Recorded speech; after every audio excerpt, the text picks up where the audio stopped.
бүгінгі айт намаз майрамымен құттықтаймын. Айтыңыз құтты болсын.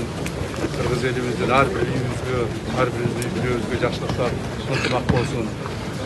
Жақсылықтар болсын, 30 күн қармаған оразалар, дуа тілектер қабыл болсын, мемлекетіміз стабилділік болсын.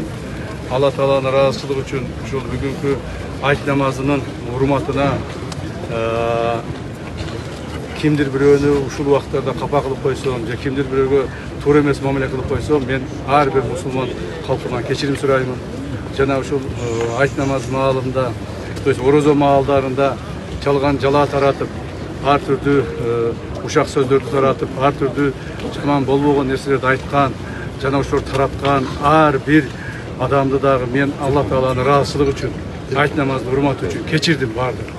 Кечирдим. Мындан ары мындай жаман иштерге барышпасын.